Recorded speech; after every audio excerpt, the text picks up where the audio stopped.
ನಮಸ್ಕಾರ ಕರ್ನಾಟಕ ವಿಶೇಷ ಕಾರ್ಯಕ್ರಮಕ್ಕೆ ಸ್ವಾಗತ. ನಾನು ರಂಜಿತಾ ರೇವಣ್ಣ. ರೈತರೇ, ನಿಮ್ಮ ಖಾತೆಗೆ ಈ ಫೆಬ್ರವರಿಯಲ್ಲಿ 2,000 ರೂಪಾಯಿ ಬರ್ತಾ ಇದೆ. ಪಿಎಂ ಕಿಸಾನ್ ಸಮ್ಮಾನ್ ನಿಧಿಯ 22ನೇ ಕಂತು ಯಾವ ದಿನ ಬಿಡುಗಡೆಯಾಗುತ್ತೆ? ಪಟ್ಟಿಯಲ್ಲಿ ಹೆಸರಿದ್ದರೂ ಹಣ ಯಾಕೆ ಬರ್ತಿಲ್ಲ ಅನ್ನೋ ಅನುಮಾನ ಇದೆಯಾ? ಈ KYC, ಆಧಾರ್ ಸೀಡಿಂಗ್, DBT ಒಂದೇ ಒಂದು ತಪ್ಪು ಮಾಡಿದ್ರೂ ಹಣ ನಿಲ್ಲುತ್ತಾ? ಯಾರು ಈ ಕಂತಿಗೆ ಅರ್ಹರು, ಯಾರು ಹೊರಗಿದ್ದಾರೆ? ಬ್ಯಾಂಕ್ ಖಾತೆಯಲ್ಲಿ ಈ ಒಂದು ಕೆಲಸ ಆಗದೇ ಇದ್ರೆ ಹಣ ಬರೋದಿಲ್ಲ.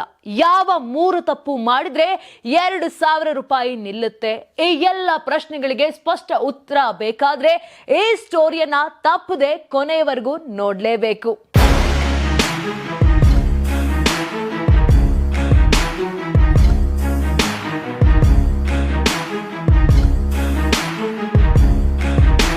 ಕೇಂದ್ರ ಸರ್ಕಾರವು ಪರಿಚಯಿಸಿರುವ ಪ್ರಮುಖ ಕಲ್ಯಾಣ ಯೋಜನೆಗಳಲ್ಲಿ ಪ್ರಧಾನಮಂತ್ರಿ ಕಿಸಾನ್ ಸಮ್ಮಾನ್ ನಿಧಿ ಯೋಜನೆ ಅತ್ಯಂತ ಮಹತ್ವ ಪಡೆದಿದೆ. ಈ ಯೋಜನೆ ದೇಶದ ಲಕ್ಷಾಂತರ ರೈತ ಕುಟುಂಬಗಳಿಗೆ ನೇರ ಆರ್ಥಿಕ ನೆರವನ್ನು ಒದಗಿಸಿ ಕೃಷಿಯನ್ನೇ ಜೀವನಾಧಾರ ಮಾಡಿಕೊಂಡಿರುವ ಜನರಿಗೆ ಭರವಸೆಯ ಬೆಳಕಾಗಿದೆ. ಭಾರತ ಕೃಷಿ ಪ್ರಧಾನ ದೇಶವಾಗಿದ್ದು ಇಂದಿಗೂ ಕೋಟ್ಯಾಂತರ ಜನರು ಕೃಷಿಯನ್ನೇ ಅವಲಂಬಿಸಿದ್ದಾರೆ. ಆದ್ರೆ ಕೃಷಿ ಕ್ಷೇತ್ರದಲ್ಲಿ ಇರುವ ಸವಾಲುಗಳು ಇಂದಿಗೂ ರೈತರ ಬದುಕನ್ನು ಕಠಿಣವಾಗಿಯೇ ಮಾಡಿವೆ. ಇಂದಿಗೂ ದೇಶದ ಬಹುಭಾಗದಲ್ಲಿ ಮಳೆಯಾಧಾರಿತ ಕೃಷಿಯೇ ಮುಂದುವರೆದಿದೆ. ಅಕಾಲಿಕ ಮಳೆ, ದೀರ್ಘಕಾಲದ ಬರ, ಪ್ರವಾಹ ಹಾಗೂ ಇತರೆ ನೈಸರ್ಗಿಕ ವಿಕೋಪಗಳು ರೈತರ ಉತ್ಪಾದನೆಗೆ ದೊಡ್ಡ ಹೊಡೆತ ನೀಡುತ್ತಿವೆ. ಈ ಪರಿಸ್ಥಿತಿಯಲ್ಲಿ ರೈತರು ಕೇವಲ ದೈಹಿಕ ಶ್ರಮವಷ್ಟೇ ಅಲ್ಲ, ಆರ್ಥಿಕ ಒತ್ತಡವನ್ನು ಸಮಾನವಾಗಿ ಎದುರಿಸಬೇಕಾಗಿದೆ. ಕೃಷಿ ವೆಚ್ಚ ದಿನೇ ದಿನೇ ಏರುತ್ತಿರುವಾಗ ಆದಾಯ ಮಾತ್ರ ಸ್ಥಿರವಾಗಿರುವುದು ರೈತರ ಆತಂಕವನ್ನು ಹೆಚ್ಚಿಸಿದೆ. ಈ ಆರ್ಥಿಕ ಸಂಕಷ್ಟಗಳಿಂದ ರೈತರಿಗೆ ಸ್ವಲ್ಪವಾದರೂ ಪರಿಹಾರ ನೀಡುವ ಉದ್ದೇಶದಿಂದ ಕೇಂದ್ರ ಬಿಜೆಪಿ ಸರ್ಕಾರವು ಪ್ರಧಾನಮಂತ್ರಿ ಕಿಸಾನ್ ಸಮ್ಮಾನ್ ನಿಧಿ ಯೋಜನೆಯನ್ನ ಜಾರಿಗೆ ತಂದಿತ್ತು. ಈ ಯೋಜನೆಯ ಮೂಲಕ ರೈತರಿಗೆ ನೇರವಾಗಿ ಹಣವನ್ನು ಬ್ಯಾಂಕ್ ಖಾತೆಗಳಿಗೆ ವರ್ಗಾವಣೆ ಮಾಡಲಾಗುತ್ತಿದ್ದು, ಮಧ್ಯವರ್ತಿಗಳ ಹಸ್ತಕ್ಷೇಪವಿಲ್ಲದೆ ಪಾರದರ್ಶಕ ವ್ಯವಸ್ಥೆ ಜಾರಿಯಲ್ಲಿದೆ. ಇಂದು ಈ ಯೋಜನೆ ದೇಶದ ಕೋಟ್ಯಾಂತರ ರೈತರಿಗೆ ವರದಾನವಾಗಿ ಪರಿಣಮಿಸಿದೆ. ಕೃಷಿ ಸಲಕರಣೆಗಳ ಖರೀದಿ, ಬಿತ್ತನೆ ಬೀಜಗಳು, ರಸಗೊಬ್ಬರಗಳು, ಔಷಧಿ ಸೇರಿದಂತೆ ಹಲವು ಕೃಷಿ ಸಂಬಂಧಿತ ಅಗತ್ಯ ವೆಚ್ಚಗಳಿಗೆ ಈ ಯೋಜನೆಯ ಹಣ ರೈತರಿಗೆ ಬಹಳ ಉಪಯುಕ್ತವಾಗಿದೆ. ಸಣ್ಣ ರೈತರಿಂದ ದೊಡ್ಡ ರೈತರವರೆಗೂ ಎಲ್ಲಾ ವರ್ಗದ ರೈತರು ಈ ಯೋಜನೆಯಿಂದ ಲಾಭ ಪಡೆಯುತ್ತಿದ್ದಾರೆ. ಕೃಷಿ ಹಂಗಾಮಿನಲ್ಲಿ ಈ ಹಣ ರೈತರಿಗೆ ತಕ್ಷಣದ ಆರ್ಥಿಕ ನೆರವಾಗಿ ಪರಿಣಮಿಸುತ್ತಿದೆ. ಪ್ರಧಾನಮಂತ್ರಿ ಕಿಸಾನ್ ಸಮ್ಮಾನ್ ನಿಧಿ ಯೋಜನೆಯಡಿಯಲ್ಲಿ ಕೇಂದ್ರ ಸರ್ಕಾರವು ಪ್ರತಿ ರೈತ ಕುಟುಂಬಕ್ಕೆ ವರ್ಷಕ್ಕೆ ಒಟ್ಟು 6,000 ರೂಪಾಯಿಗಳನ್ನ ಸಹಾಯಧನವಾಗಿ ನೀಡುತ್ತದೆ. ಈ ಮೊತ್ತವನ್ನು ಒಂದೇ ಬಾರಿ ನೀಡದೆ ವರ್ಷಕ್ಕೆ 3 ಕಂತುಗಳಾಗಿ ತಲಾ 2,000 ರೂಪಾಯಿಯಂತೆ ರೈತರ ಬ್ಯಾಂಕ್ ಖಾತೆಗಳಿಗೆ ನೇರವಾಗಿ ಜಮೆ ಮಾಡಲಾಗುತ್ತದೆ. ನೇರ ಪ್ರಯೋಜನ ವರ್ಗಾವಣೆ ವ್ಯವಸ್ಥೆಯ ಕಾರಣದಿಂದ ಈ ಹಣ ಸುರಕ್ಷಿತವಾಗಿ ರೈತರ ಖಾತೆಗೆ ತಲುಪುತ್ತದೆ. ಈಗ ದೇಶದಾದ್ಯಂತ ರೈತರು ಪಿಎಂ ಕಿಸಾನ್ ಸಮ್ಮಾನ್ ನಿಧಿಯ 22ನೇ ಕಂತಿನ ಹಣಕ್ಕಾಗಿ ಕಾತರದಿಂದ ಕಾಯುತ್ತಿದ್ದಾರೆ. ಈ ಹಿಂದೆ 21ನೇ ಕಂತಿನ ಹಣವನ್ನು ಕಳೆದ ವರ್ಷ ನವೆಂಬರ್ 19ರಂದು ರೈತರ ಖಾತೆಗಳಿಗೆ ಜಮೆ ಮಾಡಲಾಗಿತ್ತು. ಸಾಮಾನ್ಯವಾಗಿ ಪ್ರತಿ 3 ರಿಂದ 4 ತಿಂಗಳಿಗೊಮ್ಮೆ ಈ ಯೋಜನೆಯ ಕಂತುಗಳನ್ನ ಬಿಡುಗಡೆ ಮಾಡಲಾಗುತ್ತದೆ. ಹೀಗಾಗಿ 4 ತಿಂಗಳ ಅವಧಿ ಫೆಬ್ರವರಿಯಲ್ಲಿ ಪೂರ್ಣಗೊಳ್ಳುತ್ತಿರುವ ಹಿನ್ನೆಲೆಯಲ್ಲಿ 22ನೇ ಕಂತಿನ ಹಣವನ್ನು ಇದೇ ಫೆಬ್ರವರಿಯಲ್ಲಿ ಬಿಡುಗಡೆ ಮಾಡುವ ಸಾಧ್ಯತೆ ಇದೆ.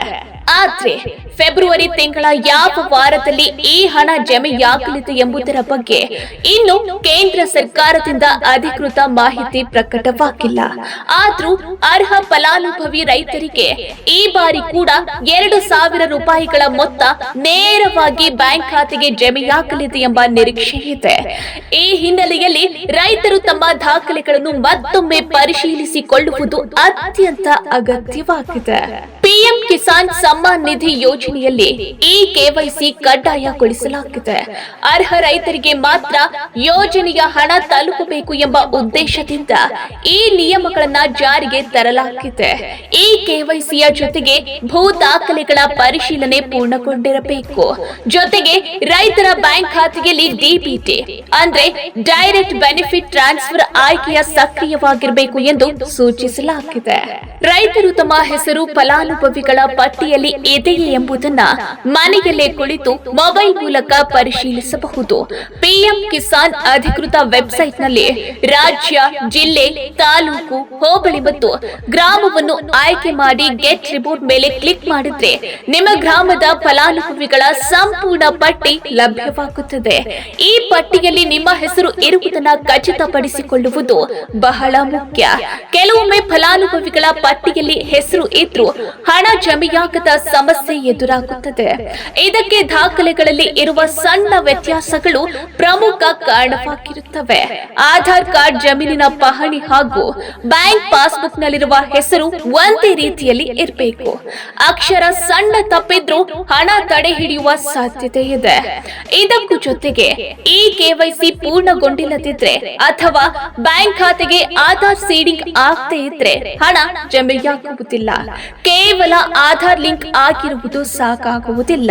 ಡಿಬಿಟಿ ಮೂಲಕ ಹಣ ಬರಲು ಎನ್ಪಿಸಿಐ ಮ್ಯಾಪಿಂಗ್ ಅಥವಾ ಆಧಾರ್ ಸೀಡಿಂಗ್ ಕಡ್ಡಾಯವಾಗಿದೆ. ಈ ಬಗ್ಗೆ ರೈತರು ತಮ್ಮ ಬ್ಯಾಂಕ್ ಶಾಖೆಗೆ ಭೇಟಿ ನೀಡಿ ಖಚಿತಪಡಿಸಿಕೊಳ್ಳಬೇಕು.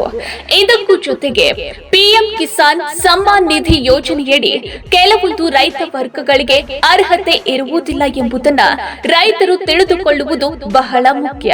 ಸರ್ಕಾರಿ ನೌಕರರು, ನಿವೃತ್ತ ಸರ್ಕಾರಿ ನೌಕರರು, ಆದಾಯ ತೆರಿಗೆ ಪಾವತಿಸುವವರು ಹಾಗೂ ವೃತ್ತಿಪರ ತೆರಿಗೆ ವ್ಯಾಪ್ತಿಗೆ ಬರುವ ಕೆಲವೊಂದು ವರ್ಗದವರು ಈ ಯೋಜನೆಯಿಂದ ಹೊರತಾಗಿದ್ದಾರೆ. ಹೀಗಾಗಿ ತಮ್ಮ ಅರ್ಹತೆ ಸ್ಥಿತಿಯನ್ನು ಒಮ್ಮೆ ಪರಿಶೀಲಿಸಿಕೊಳ್ಳುವುದರಿಂದ ಅನಗತ್ಯ ಗೊಂದಲಗಳನ್ನ ತಪ್ಪಿಸಬಹುದು. ಪಿಎಂ ಕಿಸಾನ್ ಯೋಜನೆಯ ಹಣ ಜಮೆಯಾಗಿರುವುದನ್ನು ರೈತರು ಮನೆಯಲ್ಲಿ ಕುಳಿತು ಸುಲಭವಾಗಿ ಪರಿಶೀಲಿಸಬಹುದು. ಬ್ಯಾಂಕ್ ಪಾಸ್ಬುಕ್ ಎಂಟ್ರಿ, ಮೊಬೈಲ್ಗೆ ಬರುವ ಎಸ್ಎಂಎಸ್ ಅಲರ್ಟ್ಗಳು ಅಥವಾ ಪಿಎಂ ಕಿಸಾನ್ ಪೋರ್ಟಲ್ನಲ್ಲಿ ಪೇಮೆಂಟ್ ಸ್ಟೇಟಸ್ ಆಯ್ಕೆಯ ಮೂಲಕ ಹಣ ಜಮೆಯಾದ ದಿನಾಂಕ ಮತ್ತು ಕಂತಿನ ವಿವರಗಳನ್ನ ನೋಡಬಹುದು. ಇದರಿಂದ ಹಣ ಬಂದಿದೆಯೋ ಇಲ್ಲವೋ ಎಂಬುದನ್ನ ತಕ್ಷಣವೇ ಖಚಿತಪಡಿಸಿಕೊಳ್ಳಲು ಸಾಧ್ಯವಾಗುತ್ತದೆ. ಹಣ ಸ್ಥಗಿತಗೊಂಡಿದ್ರೆ ಅಥವಾ ತೊಂದರೆ ಎದುರಾದ್ರೆ ರೈತರು ತಮ್ಮ ಹತ್ತಿರದ ಕೃಷಿ ಇಲಾಖೆ ಕಚೇರಿ, ತಹಶೀಲ್ದಾರ್ ಕಚೇರಿ ಅಥವಾ ಸಿಎಸ್ಸಿ ಕೇಂದ್ರಗಳನ್ನ ಸಂಪರ್ಕಿಸಬಹುದು. ಅಲ್ಲದೆ ಪಿಎಂ ಕಿಸಾನ್ ಸಹಾಯವಾಣಿ ಸಂಖ್ಯೆಗಳ ಮೂಲಕವೂ ದೂರು ದಾಖಲಿಸುವ ಅವಕಾಶವಿದೆ. ಸಮಸ್ಯೆಯನ್ನು ಸರಿಯಾದ ದಾಖಲೆಗಳೊಂದಿಗೆ ಸಲ್ಲಿಸಿದ್ರೆ ಮುಂದಿನ ಕಂತಿನಿಂದ ಹಣ ಮರು ಪ್ರಾರಂಭವಾಗುವ ಸಾಧ್ಯತೆ ಇರುತ್ತದೆ. ಭವಿಷ್ಯದಲ್ಲಿ ಪಿಎಂ ಕಿಸಾನ್ ಸಮ್ಮಾನ್ ನಿಧಿಯ ಕಂತುಗಳಲ್ಲಿ ಯಾವುದೇ ವಿಳಂಬ ಅಥವಾ ತೊಂದರೆ ಉಂಟಾಗದಂತೆ ನೋಡಿಕೊಳ್ಳಲು ರೈತರು ತಮ್ಮ ದಾಖಲೆಗಳನ್ನು ನಿಯಮಿತವಾಗಿ ಅಪ್ಡೇಟ್ ಮಾಡಿಕೊಳ್ಳಬೇಕು. ಭೂ ದಾಖಲೆಗಳಲ್ಲಿ ಬದಲಾವಣೆ, ಬ್ಯಾಂಕ್ ಖಾತೆ ಬದಲಾವಣೆ ಅಥವಾ ಮೊಬೈಲ್ ನಂಬರ್ ಅಪ್ಡೇಟ್ ಇದ್ರೆ ತಕ್ಷಣವೇ ಪಿಎಂ ಕಿಸಾನ್ ಪೋರ್ಟಲ್ನಲ್ಲಿ ಸರಿಪಡಿಸುವುದು ಅಗತ್ಯ.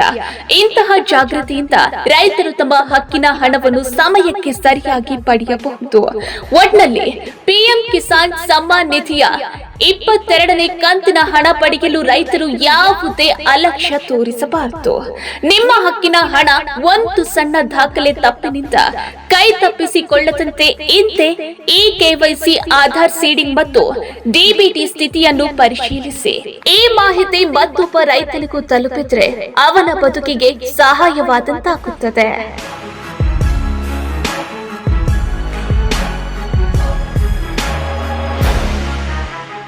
ಒಟ್ನಲ್ಲಿ ರೈತರೇ, ಪಿಎಂ ಕಿಸಾನ್ ಸಮ್ಮಾನ್ ನಿಧಿಯ 22ನೇ ಕಂತಿನ 2,000 ರೂಪಾಯಿ ನಿಮ್ಮ ಹಕ್ಕು. ಒಂದು ಸಣ್ಣ ದಾಖಲೆ ತಪ್ಪಿನಿಂದ ಈ ಹಣ ಕೈ ತಪ್ಪಿಸಿಕೊಳ್ಬೇಡಿ. ಹಿಂದೆ ನಿಮ್ಮ ಈ ಕೆವೈಸಿ, ಆಧಾರ್ ಸೀಡಿಂಗ್ ಮತ್ತು ಡಿಬಿಟಿ ಸ್ಥಿತಿಯನ್ನ ಪರಿಶೀಲಿಸಿ. ಪಟ್ಟಿಯಲ್ಲಿ ನಿಮ್ಮ ಹೆಸರು ಇದೆ ಎಂಬುದನ್ನ ಖಚಿತಪಡಿಸಿಕೊಳ್ಳಿ. ಈ ಮಾಹಿತಿ ನಿಮಗೆ ಉಪಯುಕ್ತವಾಗಿದ್ರೆ ಇನ್ನೊಬ್ಬ ರೈತನಿಗೂ ತಲುಪಿಸಿ. ರೈತನ ಹಣ ರೈತನ ಖಾತೆಗೆ ಸಮಯಕ್ಕೆ ಸರಿಯಾಗಿ ತಲುಪಲಿ. ಯಾರಾಗ್ತಾರೆ ಎಂಎಲ್ಎ ಅಭ್ಯರ್ಥಿ 2028 ಶೀಘ್ರದಲ್ಲೇ. ಪ್ರತಿದಿನ ಒಂದೊಂದು ಕ್ಷೇತ್ರದ ಟಿಕೆಟ್ ಆಕಾಂಕ್ಷಿಗಳ ಸಂಪೂರ್ಣ ಮಾಹಿತಿ ಪೊಲಿಟಿಕಲ್ ಜರ್ನಲಿಸ್ಟ್ ಕೆಎಂ ಶಿವಕುಮಾರ್ ಅವರಿಂದ. ಕರ್ನಾಟಕದ ನಂಬರ್ 1 ಡಿಜಿಟಲ್ ಮೀಡಿಯಾ ನಿಮ್ಮ ನೆಚ್ಚಿನ ಕರ್ನಾಟಕ ಟಿವಿಯಲ್ಲಿ ಮಾತ್ರ. ನೀವು ಸಣ್ಣ ಆಗ್ಬೇಕಲ್ವಾ? ಅದು ಒಂದು ಉತ್ತಮ ಆಹಾರದಿಂದ ಸಣ್ಣ ಆಗ್ಬೇಕಲ್ವಾ? ಪ್ರತಿದಿನ ನಮ್ಮ ಜೀನಿ ಸ್ಲಿಮ್ ನ ಯೂಸ್ ಮಾಡಿ ಯಾವುದೇ ಸೈಡ್ ಎಫೆಕ್ಟ್ ಇಲ್ದಂಗೆ ನೀವು ಸಣ್ಣ ಆಗ್ತೀರಾ.